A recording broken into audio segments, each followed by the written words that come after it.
किया हुआ जब 400 सालों बाद काशी विश्वनाथ मंदिर के तहखाने खोले गए और अंदर जो मिला उसे देखकर आपके भी रोंगटे खड़े हो जाएंगे। दोस्तों, महाकुंभ मेला चल रहा है। प्रयागराज में करोड़ों श्रद्धालु संगम में डुबकी लगा रहे हैं।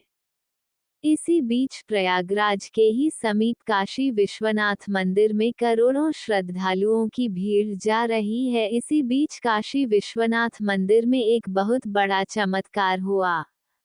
दोस्तों, इस घटना के बारे में जानने से पहले आपसे हाथ जोड़कर निवेदन है कि वीडियो को पूरा जरूर देखिएगा। पसंद आए तो लाइक, कमेंट और चैनल पर नए हैं तो आध्यात्मिक कथाएं चैनल को सब्सक्राइब कीजिएगा। एक बार हर हर महादेव कमेंट बॉक्स में जरूर लिखें। दोस्तों, 12 ज्योतिर्लिंगों में सबसे प्रमुख ज्योतिर्लिंगों काशी विश्वनाथ मंदिर है, जो कि अनादि काल से काशी में ही मौजूद है। काशी को भगवान शिवजी का और पार्वती का आदि स्थान माना जाता है, इसलिए आदि लिंग के रूप में अभिमुक्तेश्वर को ही पहला लिंग माना गया है। दोस्तों, काशी विश्वनाथ मंदिर कई मुगल आक्रमणों का शिकार हुए। कई बार काशी विश्वनाथ मंदिर ध्वस्त होने के बाद भी अपने दिव्य रूप में खड़ा रहा। अगर काशी विश्वनाथ मंदिर का इतिहास देखा जाए तो काशी विश्वनाथ मंदिर करीब 500 सालों से भी ज्यादा पुराना मंदिर है। इस भव्य मंदिर को मोहम्मद गौरी ने पहली बार तोड़ा था, जिसके बाद इस मंदिर का पुनः निर्माण किया गया, लेकिन उसके बाद वापस से मुगल आक्रांता सुल्तान महमूद शाह द्वारा तोड़ दिया गया। लेकिन वापस से काशी विश्वनाथ मंदिर को राजा टोडरमल ने और पंडित नारायण भट्ट द्वारा आगे मंदिर को वापस से एक भव्य रूप दिया गया और इसके बाद वह घड़ी आई जो अभी तक इतिहास को झकझोर रही है। औरंगजेब ने काशी विश्वनाथ मंदिर और काशी में उपस्थित करीब 100 हिंदू मंदिरों को तोड़ने का फरमान जारी किया था और साथ ही काशी में रह रहे हजारों लाखों ब्राह्मण परिवारों को मुस्लिम बनने पर प्रताड़ित किया। आज जो काशी विश्वनाथ में बनारस में मुस्लिम मौजूद है, वह पहले हिंदू हुआ करते थे। उनके पूर्वज ब्राह्मण थे। औरंगजेब ने काशी विश्वनाथ मंदिर और काशी में उपस्थित सभी मंदिरों को तोड़ा, लेकिन वह काशी विश्वनाथ मंदिर को पूरी तरह से तोड़ने में कामयाब नहीं हो पाया। तभी उसने काशी विश्वनाथ मंदिर के आधे हिस्से को पूरी तरह से ध्वस्त किया और जब मंदिर ध्वस्त नहीं हो पाया तो उसी मंदिर को एक मस्जिद का रूप देकर वहां पर ज्ञानवापी मस्जिद का निर्माण करवा दिया। उसी ज्ञानवापी मस्जिद और काशी विश्वनाथ मंदिर में कई सारे गुप्त तहखाने थे। कई तहखानों में काशी विश्वनाथ मंदिर का खजाना भी उपस्थित था, जो उस समय के राजा महाराजाओं ने मुगल आक्रांतों से छुपाने के लिए काशी विश्वनाथ मंदिर के तहखाने का सहारा लिया और वो खजाना आज भी काशी विश्वनाथ मंदिर के तहखाने में मौजूद है। लेकिन आज भी हम हिंदुओं को हमारे काशी विश्वनाथ मंदिर को भव्य रूप देने से रोका जा रहा है। कहने को तो ज्ञानवापी मस्जिद का फैसला हमारे हक में हो चुका है, लेकिन वह दिन कब आएगा जब ज्ञानवापी मस्जिद को पूरी तरह से नेस्तनाबूद करके काशी विश्वनाथ मंदिर को एक भव्य रूप देने में शामिल किया जाएगा। काशी नगरी यूं तो भगवान शिव और पार्वती का आदि स्थल माना जाता है, लेकिन साथ में काशी को भगवान विष्णु की पुरी भी कहा जाता है। भगवान विष्णु ने अपने चिंतन से यहाँ एक पुष्कर का निर्माण किया था और लगभग 500 वर्षों तक वे यहाँ घोर तपस्या करते रहे। आपको जानकर हैरानी होगी कि पुरी में जगन्नाथ है तो काशी में विश्वनाथ। भगवान शिव के त्रिशूल की नोक पर बसी है ये शिव की नगरी, जिसे हम काशी कहते हैं, और कुछ लोग बनारस तो कुछ लोग वाराणसी कहते हैं। माना जाता है कि यहीं पर सदासी से पहले विष्णु और फिर ब्रह्मा और फिर रुद्र और महेश की उत्पत्ति हुई थी। दोस्तों, काशी में मान्यता है कि जो काशी में जाता है वह अपने जीवन के दुखों से मुक्त होता है। ऐसी मान्यता है कि वाराणसी या काशी में मनुष्य के देहावसान पर स्वयं महादेव उसे मुक्तिदान तारक मंत्र का उपदेश करते हैं। इसलिए अधिकतर लोग यहाँ काशी में अपने जीवन का अंतिम वक्त बिताने के लिए आते हैं और मरने तक यहीं पर रुक जाते हैं। इसके काशी में पर्याप्त व्यथा भी बताई गई है। काशी को सबसे ज्यादा खास अगर कोई बनाता है तो वह है काशी विश्वनाथ मंदिर और उसके रहस्य। इसके साथ ही गंगा नदी के तट पर स्थित मणिकर्णिका घाट भी काशी को एक अलग रूप देता है। मणिकर्णिका घाट एक महाश्मशान का रूप माना गया है। ये घाट बहुत प्रसिद्ध घाट है और बहुत पुराना घाट है। मान्यता है कि यह अंतिम संस्कार अगर किसी व्यक्ति का किया जाए तो उसकी आत्मा को मोक्ष की प्राप्ति होती है।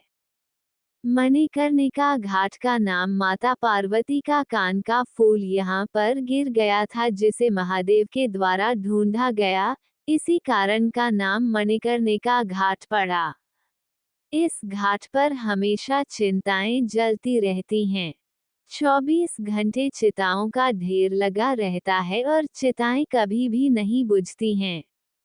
यहाँ पर मंजर भयावह तो होता है लेकिन सुकून भी उतना ही मिलता है। मनुष्य के सामने इतनी लाशें पड़ी होने के बावजूद भी इस मणिकर्णिका घाट पर एक सुकून की और एक मोक्ष की अनुभूति होती है।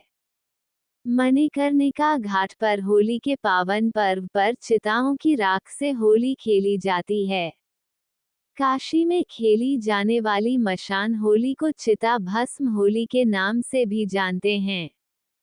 चिताओं की राख से होली खेलने की जो ये परंपरा है वह आज से नहीं बल्कि कई वर्षों पुरानी है। ये होली देवों के देव महादेव को समर्पित है। इस मसान की होली को मृत्यु पर विजय का प्रतीक माना गया है। यहाँ पर अंतिम संस्कार भी किसी उत्सव की तरह मनाया जाता है। इस मणिकर्णिका घाट का जो निर्माण था वह अहिल्याबाई होलकर के द्वारा हुआ था। काशी में आज कई सारे रहस्य मौजूद हैं। कई रहस्य आज अभी भी इस काशी नगरी में दबे हुए हैं जिनकी खोज के लिए दिल्ली का एक छात्र जिसका नाम प्रसन्न था। प्रसन्न हमेशा से हिंदू मान्यता, हिंदू मंदिरों, हिंदू इतिहास के बारे में जानकारी रखता था।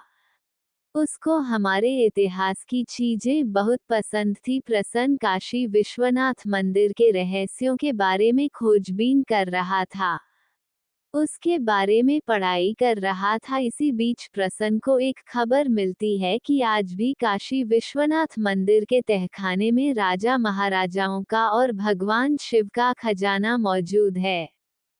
ये तहखाने मंदिर के लोगों को भी नहीं पता है। इन तहखाने में हजारों साल पुराना खजाना सलामत पर रखा गया है, जिसके चलते प्रसन्न महाकुंभ मेला गया हुआ था। महाकुंभ मेले में प्रसन्न ने कई साधु संतों के दर्शन किए, कई महान दिव्य संतों से बातें करी। प्रसन्न हर साधु से प्रयागराज, काशी, अयोध्या की इतिहास की बातें जान रहा था। इसी बीच प्रसन्न की मुलाकात एक बड़े ही दिव्य साधु से हुई जिनका नाम था रामानंद तीरथ। वे इस महाकुंभ में तपस्या के लिए आए हुए थे और अपने भक्तों को दर्शन दे रहे थे। इसी बीच प्रसन्न उनके दर्शन करने पहुंचता है और उनसे काशी विश्वनाथ और प्रयागराज के इतिहास के बारे में जानने की कोशिश करता है, लेकिन रामानंद जी हर किसी से चर्चा नहीं करते हैं, ना ही किसी को अपना समय देते हैं। लेकिन प्रसन्न को देखकर ज्ञानानंद महाराज जी प्रभावित हुए, जिसके चलते ज्ञानानंद महाराज जी ने प्रसन्न को प्रयागराज के कई सारे रहस्यों के बारे में बताया। उन्होंने महाकुंभ के रहस्य के बारे में बताया, संगम घाट के रहस्य के बारे में बताया। प्रयागराज के कई रहस्यों को जानने के बाद उसने काशी विश्वनाथ मंदिर के रहस्यों के बारे में उन साधु बाबा से पूछा, जिसके जवाब में उन्होंने काशी की महानता के बारे में, काशी के कई गुप्त रहस्यों के बारे में प्रसन्न को बताया, जिसमें सबसे बड़ी बात काशी के कोतवाल के बारे में थी। साथ ही ज्ञानवापी मस्जिद के अंदर छुपे हुए बाबा महादेव और नंदी देव के रहस्यों के बारे में भी उन्होंने प्रसन्न को बता। यह तभी प्रसन्न ने उन साधु से खजाने के बारे में पूछना चाहा कि क्या आज भी काशी विश्वनाथ मंदिर के तहखाने में खजाना छुपा हुआ है, तो वे साधु महात्मा कहने लगे कि इसमें तो कई सारे खजाने आज भी मौजूद हैं। अगर उन खजानों के बारे में बताने लगूं तो मेरी पूरी जिंदगी निकल जाए। भारत देश में आज भी कई मंदिरों के तहखानों में इतना खजाना मौजूद है कि वो भारत देश की गरीबी मिटा सकता है। लेकिन आज भी हमारे कई साधु संते, हमारे देवता उन खजानों की रक्षा कर रहे हैं, एक ऐसे समय के लिए जो कलयुग का चरम होगा। कलयुग के चरम पर उस खजाने की मदद से सनातन धर्म और हिंदुओं की रक्षा होगी। ज्ञानानंद महाराज जी प्रसन्न से कहते हैं कि काशी विश्वनाथ मंदिर का जो एक हिस्सा है वह ज्ञानवापी मस्जिद है, और उसी ज्ञानवापी मस्जिद के पूर्वी हिस्से में एक तहखाना है जो कि असल में ऐश्वर्य मंडप है, और उस ऐश्वर्य मंडप में खजाना भरा हुआ है। ये सुनकर प्रसन्न चौंक उठा, कहने लगा कि महाराज जी क्या सच में मौजूद है? तो ज्ञानंद महाराज कहने लगे, अगर तुझे विश्वास नहीं है तो तू खुद जाकर देख ले। लेकिन उस खजाने की रक्षा आज भी काशी के कई गुप्तचर और साक्षात भगवान कर रहे हैं, जिसके चलते आज भी वह खजाना वहां पर मौजूद है।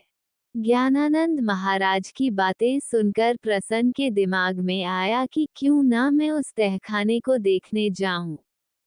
जिसके बाद प्रसन्न प्रयागराज से काशी की ओर निकल पड़ा। लेकिन काशी विश्वनाथ मंदिर में महाकुंभ मेले के चलते कई गुना भीड़ मौजूद थी। दर्शन के लिए भी घंटों घंटों लाइनें लग रही थी, जिसका फायदा उठाकर प्रसन्न ज्ञान व्यापी मस्जिद के इलाके में पहुंच गया। सारा प्रशासन और सारे पुलिस का अमला मंदिर में भीड़ ज्यादा होने के कारण मंदिर के प्रांगण और मंदिर की व्यवस्था संभालने में ही लगा हुआ था, जिसके चलते ज्ञान वापी मस्जिद में इतनी सुरक्षा नहीं थी। प्रसन्न चोरी छिपके ज्ञानवापी मस्जिद के अंदर चला गया। मस्जिद के अंदर जाने के बाद उसे नीचे तलघर की सीढ़ियों नजर आई। वह उन सीढ़ियों की मदद से नीचे चला गया। उसको पूर्वी हिस्सा देखना था, क्योंकि उन साधु जी ने कहा था कि पूर्वी हिस्से में नीचे की ओर एक दल घर है जहां पर तहखाना मौजूद है। जब प्रसन्न नीचे गया और उसने पूर्वी हिस्से की ओर देखा तो वहां पर एक और दरवाजा मौजूद था जो कि बहुत छोटा सा था। जब उस दरवाजे को खोला तो उस तल घर के अंदर भी एक और तल घर मौजूद था, जहां बहुत अंधेरा था। प्रसन्न अपनी टॉर्च की सहायता से उस तल घर के नीचे चला गया। करीब बहुत नीचे जाने के बाद उसे उस तलघर में एक और दरवाजा नजर आया। उस दरवाजे पर एक ताला लगा हुआ था। प्रसन्न समझ चुका था कि इस दरवाजे के पीछे जरूर कोई ना कोई चीज तो छुपी होगी, तभी ये दरवाजा इतना नीचे गुप्त जगह पर मौजूद है। प्रसन्न ने कई कोशिश करी, लेकिन वह ताला नहीं खुला। लेकिन जब उसने इधर उधर थोड़ी तलाशी ली तो उसे एक चाबी दिखाई दी जो कि एक दीवार के अंदर जुड़ी हुई थी। उसने पत्थर की मदद से उस चाबी को दीवार के अंदर से निकाला और उस चाबी की मदद से उस ताले को खोल दिया, और जैसे ही वह दरवाजा खुला प्रसन्न के रोंगटे खड़े हो गए, क्योंकि उस तहखाने में कई सारी सोने की मूर्तियां मौजूद थी, जिसमें भगवान गणेश, भगवान विष्णु और कई नाग देवताओं की सोने की मूर्तियां मौजूद थी। प्रसन्न ये देखकर चौंक गया था। इतने खजाने को देखने के बाद प्रसन्न की आंखें चौंधा गई थी। उसके मन में लालच जागे उससे पहले ही वहां पर एक ऐसा चमत्कार हुआ जिसकी उसने कभी उम्मीद भी नहीं की होगी। उस खजाने के अंदर से एक 7 मुंह वाला सांप बाहर आया, जिसे हम शेष नाग कहते हैं। वह शेषनाग बहुत ही दव्य था जिसे देखकर प्रसन्न बहुत ज्यादा डर गया। प्रसन्न समझ चुका था कि इस खजाने की रक्षा ये शेषनाग कर रहे हैं। प्रसन्न ने उन शेषनाग को नमन किया, हाथ जोड़े और वापस से उस तहखाने का ताला लगा दिया। ताला लगाने के बाद उसने वापस से उस चाबी को उसी दीवार में जड़ दी और वापस से वह ज्ञानवापी मस्जिद के बाहर आ गया। इसके बाद प्रसन्न ने बाबा विश्वनाथ के दर्शन करे और प्रसन्न से हुई भूल चूक की उसने माफी मांगी। दोस्तों, आज भी हमारे देश के कई बड़े बड़े मंदिरों में कई गुप्त तहखाने, कई गुप्त खजाने मौजूद हैं। तो दोस्तों, आपको काशी विश्वनाथ की जानकारी कैसी लगी कमेंट करके जरूर बताएगा। जानकारी अच्छी लगी हो तो वीडियो को लाइक शेयर चैनल को सब्सक्राइब कीजिएगा। आप देख रहे हैं आध्यात्मिक कथाएं। वीडियो को अंत तक देखने के लिए धन्यवाद।